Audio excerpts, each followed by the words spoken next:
up guys, welcome back to my channel. This week we are going to be talking about a weekly reflection routine and what it is and why it can help you stay super productive during your weeks working from home, especially around this time.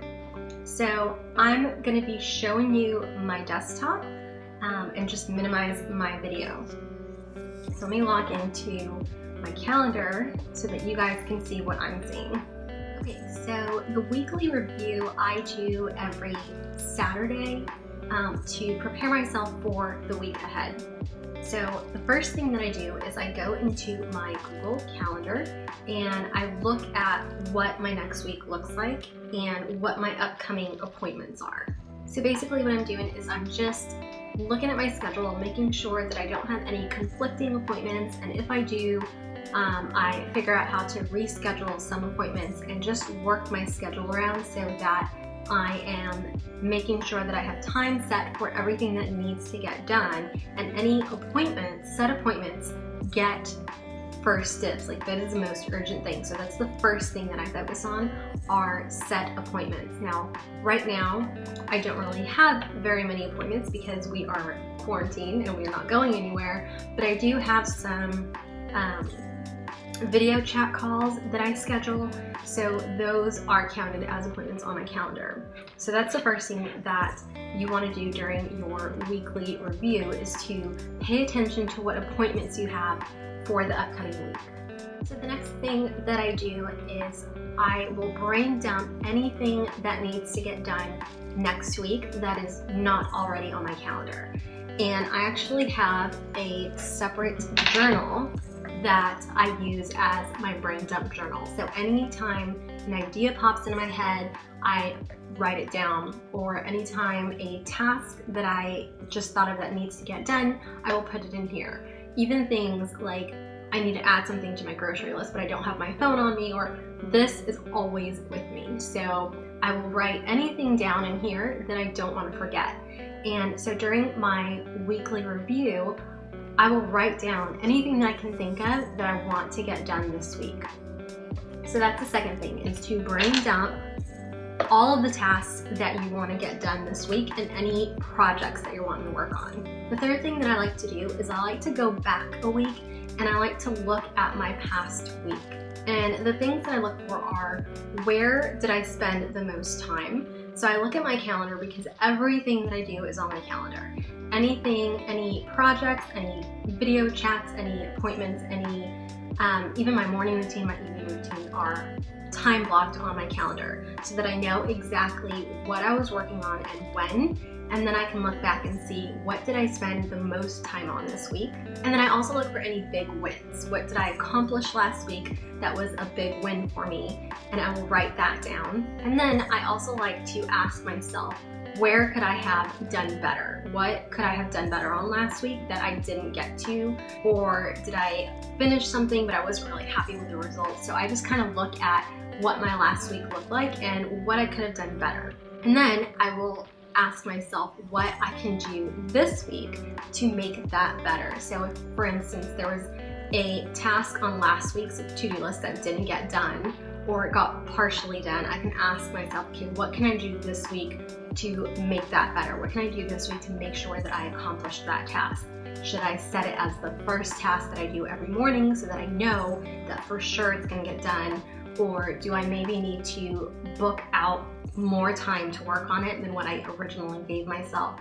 So I just like to go back through my previous week and just kind of ask myself these few questions to better prepare for the next week.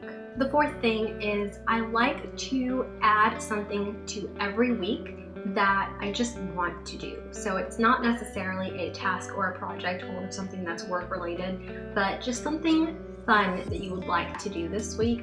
Put that in your calendar as well. So the other thing I like to do is I like to look at my calendar and see if there's anything that I can batch together. So if there are multiple video chats that I have scheduled, can I book them back to back so I can just knock all those off in one chunk of time?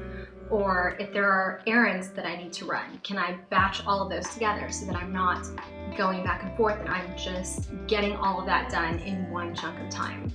if there's content creation on my calendar, can I record all of my videos at the same time or edit all of my videos at the same time?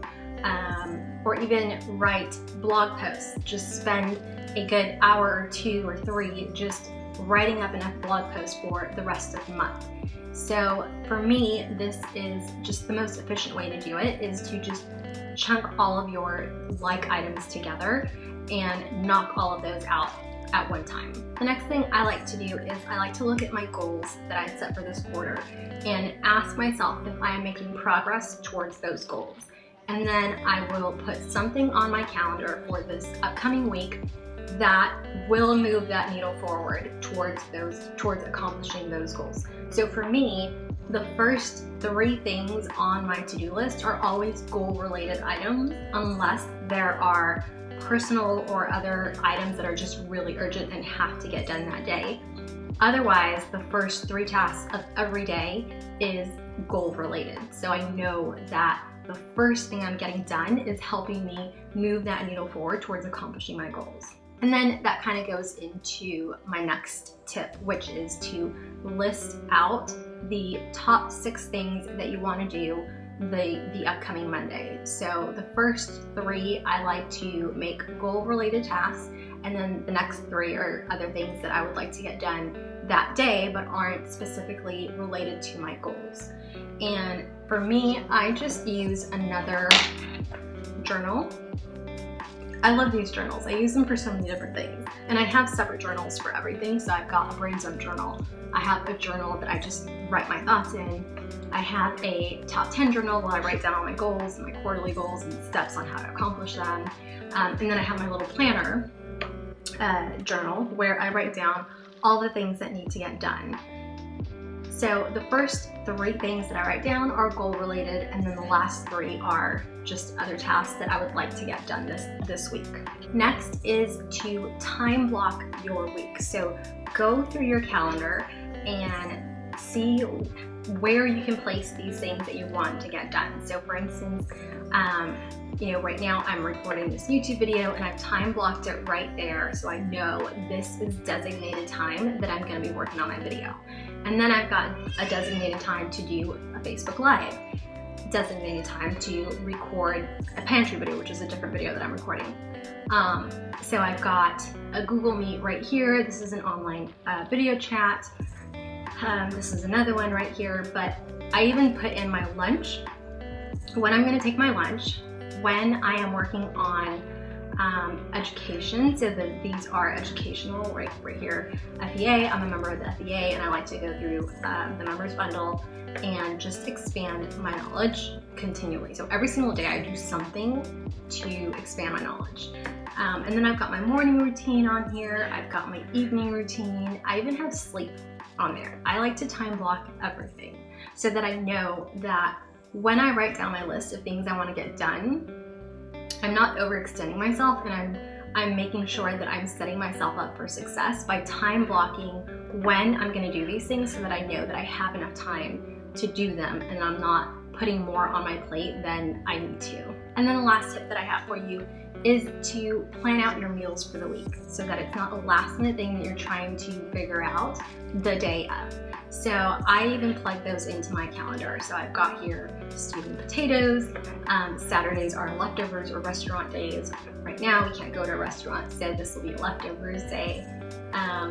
But yeah, I like to plug in my meals into my calendar as well, so that it's just one less thing that I have to think about, and I know exactly what I'm going to be having for dinner. I know what to pull out of the freezer to defrost, and it just makes it a lot easier. And like I said, it's just one less thing that I have to think about. So those are the steps that I like to take through my weekly reflection routine. And like I said, I do this every Saturday, and I have a little checklist that I go off to make it easy for me to remember and just tick those things off as I'm going along, which I actually created the PDF version for you guys if it was something that you wanted to play around with yourself. So if you want to try out the weekly reflection routine, I have a link down in the description box below for your free PDF download where you can go down there and just download your weekly reflection routine checklist and try this out for yourself. Try it out for a week or two and see how it works out for you. I mean, you might discover that this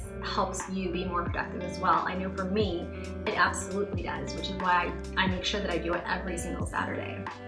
So that's it for this video. You guys, thank you for being here. And if you're not subscribed already, be sure to subscribe to the channel, and I will see you guys next week. So the first tip that I have for you guys is to set your daily routines and stick to them. So for me, it's really important to have a morning and an evening routine that I do every single day so that I am staying on track, I'm easing into my day, and just